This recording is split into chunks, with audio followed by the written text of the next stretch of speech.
Pour moi, la Bible, elle regorge de versets qui parlent justement de la sexualité de manière très positive. La sexualité, pour moi, c'est un don de Dieu. C'est décrit tout comme dans la Bible. Et c'est vrai que de nos jours, on s'en rend peut-être pas compte, parce que l'espace religieux, parfois, voit la sexualité comme quelque chose de sale ou de tabou surtout. Alors, je m'appelle Dina, alias Kostiana sur Instagram. C'est à 13 ans vraiment que j'ai choisi de suivre Dieu de mon propre chef et de ne pas vraiment faire comme mes parents m'avaient dit. Et c'est à ce moment-là que j'ai décidé, de rester vierge jusqu'au mariage. Et ensuite, j'ai décidé moi-même de ne pas embrasser de garçon avant mon mariage parce que j'estimais que c'était quelque chose de très intime. Et selon ce que je comprenais, on va dire, de la parole, je trouvais que c'était très important de garder ça pour moi. J'ai épousé mon prince charmant il y a à peu près 10 ans. Et ensemble, on a eu 2 petits princes. Et voilà, sur Instagram, je passe beaucoup de temps à donner des encouragements sur la vie amoureuse notamment, et aussi sur des principes chrétiens. Et comment tu as rencontré ton mari? Alors, on s'est rencontrés en école d'ingénieur. On était tous les deux, donc moi j'étais en mathématiques financières et lui en mathématiques informatiques. Et en première année, c'était un cursus commun. À ce moment-là, on a commencé à échanger. Et ce qu'il y a de particulier, c'est que j'avais ces valeurs-là. Donc je rencontrais beaucoup de garçons qui étaient super sympas, mais la plupart du temps, quand par exemple ils étaient intéressés par moi, je leur disais tout de suite que c'était pas pour moi de toute façon, parce que je couchais pas avant le mariage, j'embrassais pas avant le mariage non plus. Et c'est vrai que c'était très surprenant pour ceux à qui je disais ça. Et mon mari s'est intéressé un peu à ce que je lui disais. Il a commencé à me dire « Ah, c'est bizarre quand même ». Et il a vraiment... Enfin, la plupart des gens disaient « C'est bizarre » et ils disaient « Bon, on va rester amis, il n'y a pas de souci ». Et là, mon mari, lui, il s'est intéressé et j'ai commencé à donc lui parler un petit peu de mes valeurs et je lui ai parlé de Dieu. Et finalement, il a fait vraiment sa rencontre par la suite. Et après, petit à petit, on a fini par être ensemble. Est-ce que lui, il avait déjà eu des expériences avec des femmes? Oui, il a eu une relation avant moi. Est-ce que toi, ça t'a dérangé? Pas du tout. Pas du tout, parce que pour moi, c'est à partir du moment où on commence une relation avec quelqu'un, c'est vraiment les engagements qu'on prend au moment T. Et en fait, la personne, quand tu apprends à la connaître, tout ce qui te plaît de la personne, pour moi, il ne faut pas non plus fouiller dans son passé, ça sert à rien. Et là, c'était pas un passé, en plus, c'était un passé très très light, extrêmement light, mais ça me dérangeait pas. On va dire que j'avais pas forcément envie d'un garçon qui soit qui n'ait rien du tout connu avant le mariage. C'était pas mon but. Moi, c'était vraiment une histoire d'amour sincère où on s'engage tous les deux, quoi. Et vous avez passé combien de temps ensemble avant de vous marier? 4 ans. Est-ce que c'était long? Ouais, c'était long, mais c'était génial. En fait, on a développé une vraie complicité. Donc 4 ans, j'ai trouvé ça... C'était 4 très très très belles années. Et c'est vrai que oui, physiquement, c'était long. Le fait d'attendre, c'était long. Mais il y avait vraiment cette complicité qu'on développait, donc c'était très agréable. Est-ce qu'il y a des moments où vous avez failli craquer? Est-ce qu'il y a des moments où ça devenait vraiment très dur de résister? Oui, oui, bien sûr. Je pense que c'est tout à fait naturel. On était déjà très attirés l'un par l'autre. On avait vraiment cette alchimie en fait dans la vie de tous les jours. Donc on parlait énormément, on rigole tout le temps. On est vraiment, voilà, mon mari et moi, on est très proches depuis très très longtemps.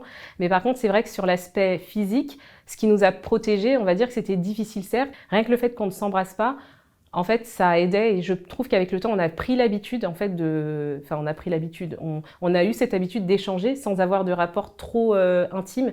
Et en fait, les seules choses, on va dire, charnelles qu'on avait, c'était des étreintes. Voilà, on pouvait très bien se serrer dans les bras, se tenir la main. C'était long d'attendre, mais c'était quand même, c'était pas difficile, on va dire. Difficile, si peut-être que je l'ai oublié, parce que ça fait quand même maintenant presque 10 ans qu'on est mariés, mais non, c'était une très belle période. Le premier bisou, du coup, c'était à ton mariage. Oui. T'en gardes quel souvenir? C'était magnifique, et ce qui me fait rire, c'est qu'on avait tellement l'habitude de ne pas se faire bisou sur la bouche qu'au moment de se faire le bisou, je l'ai esquivé, j'ai voulu faire la bise, mais je pense que c'était pour le taquiner aussi, parce que c'était plutôt drôle, voilà, on rigole tout le temps, et au moment où on s'est fait le bisou, c'était magnifique, c'était juste la suite de notre histoire, quoi. Et ensuite, comment s'est passée la nuit de noces? Alors, la nuit de noces, ça s'est passé vraiment parfaitement, dans le sens où, encore une fois, c'est vraiment pour moi la complicité qu'on avait déjà qui s'est prolongée. Donc ça s'est vraiment très bien passé. J'avais aucune appréhension, j'étais très à l'aise, et lui aussi. Et non, franchement, c'était parfait. Moi, je me rappelle de la nuit de noces, mais je me rappelle aussi surtout de notre... Bah, du coup, on a fait un voyage à Bali pour fêter ça. Hein. Et je me rappelle vraiment du début de notre vie intime. C'était magnifique, ouais, vraiment. T'étais pas du tout stressée? Pas du tout. Et c'est vraiment quelque chose... je pensais être stressée, parce que c'est vrai que je pensais être stressée dans ma vie quand j'aurais ma première relation avec quelqu'un. Donc, après le mariage, je le voyais comme ça. Mais au moment où je l'ai eu, même avant, j'étais pas du tout stressée parce que on va dire que la confiance qu'on avait l'un envers l'autre avec mon mari, elle était tellement grande que l'un ou l'autre, on était trop à l'aise. Il n'y avait pas de souci. Alors, même si c'est quelque chose qu'on ne connaissait pas, bah, on l'a découvert ensemble, tout simplement. Et aujourd'hui, quelle place occupe la sexualité dans ta vie et dans votre vie de couple? Bah, une place importante, une place de couple, une place grande et ça fait vraiment partie de notre vie à deux et ça se passe très bien.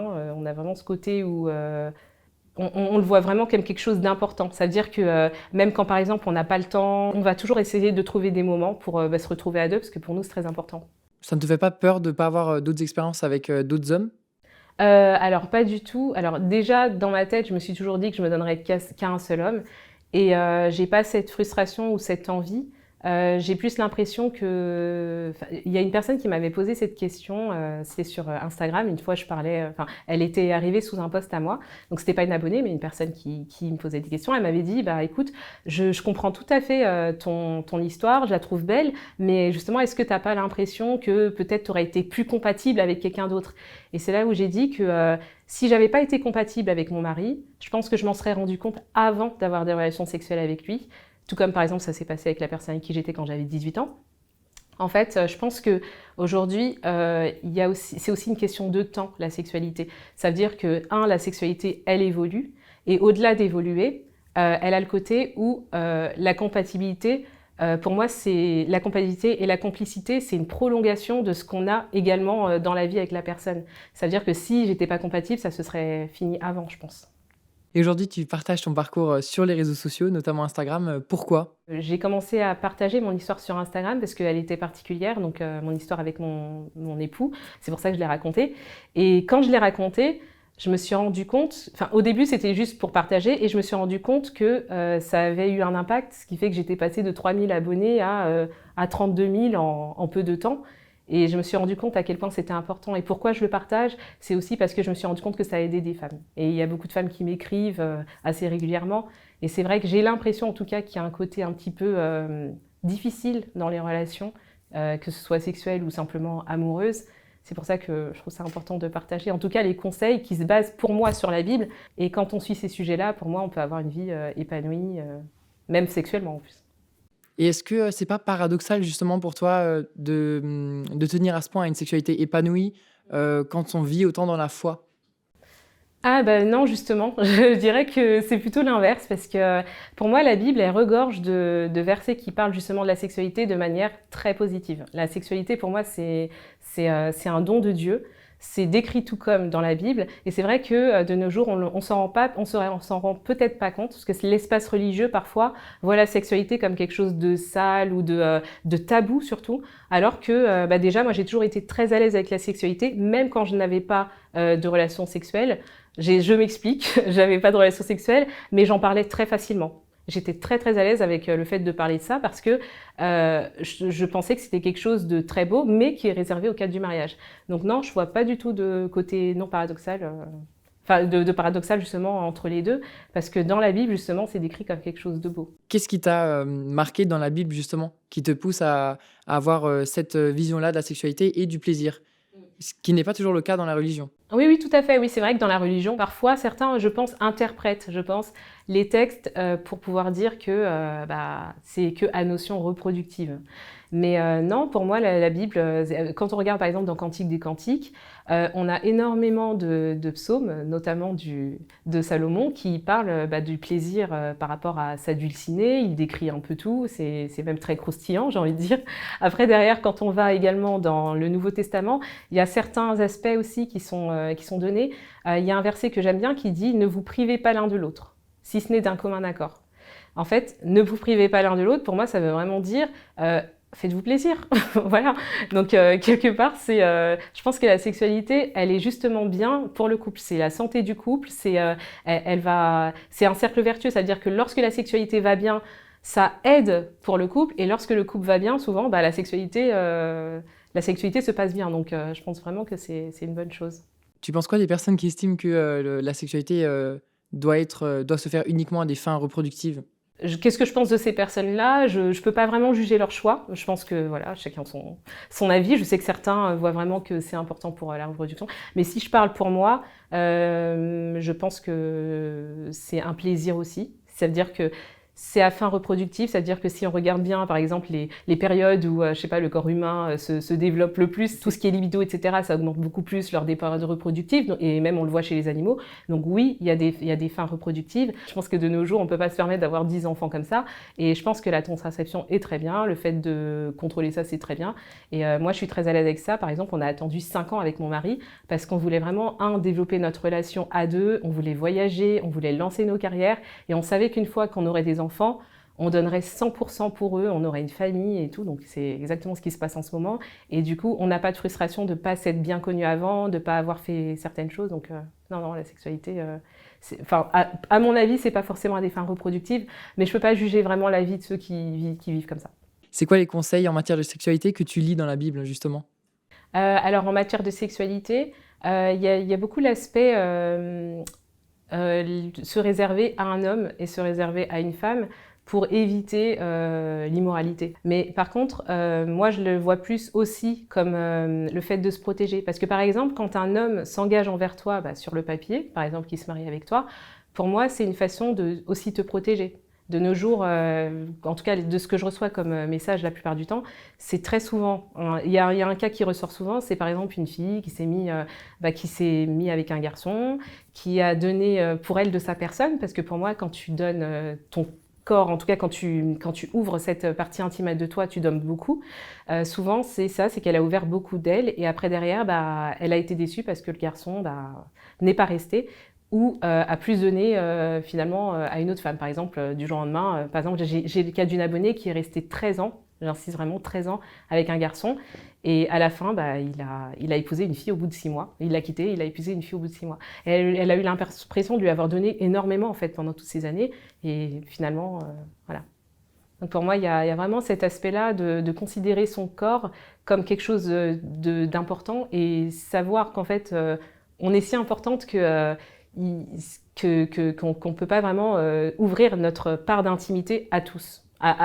En tout cas, en tout cas, faire attention à qui on ouvre notre part d'intimité, quoi.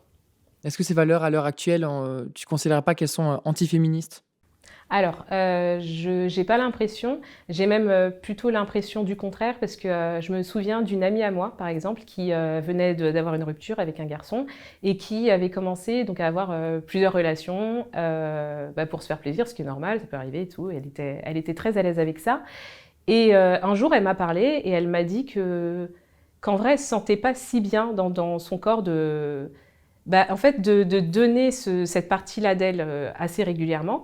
Et je lui ai dit, essaye peut-être de voir si tu peux attendre, et à chaque fois que tu vas avoir une relation avec quelqu'un, réfléchir, est-ce que je ne vais pas donner quelque chose d'important en fait? Et à ce moment-là, quand elle a commencé à attendre, moi je ne pensais pas qu'il y aurait du résultat, j'avoue, j'ai juste dit ça comme ça, parce que moi c'est mes valeurs, mais je ne l'impose à personne. Et là, à ce moment-là, elle est venue me voir un jour et elle m'a dit, tu sais, c'est la première fois que j'ai attendu aussi longtemps pour avoir une relation avec ce garçon. J'ai vraiment eu l'impression que j'ai repris le contrôle de mon corps à ce moment-là, et qu'en fait, d'un coup, c'est moi qui décidais. J'avais pas cette peur qu'il me quitte. Au contraire, non, là, c'était moi qui décidais si j'avais envie de le donner ou pas. Alors qu'en général, quand je donnais, c'était pour plaire, mais en vrai, je vaux plus que ça. Elle m'a vraiment dit ça et ça m'avait vraiment marqué. Et c'est vrai que je reçois énormément aussi de messages de personnes athées, parce que je suis chrétienne, mais pourtant je reçois des messages de personnes athées qui me disent qu'elles sont touchées par mon histoire et que ça les touche dans un certain sens où finalement c'est peut-être aussi bien de considérer son corps comme quelque chose qu'on donne que quand on le pense bien en fait de le faire.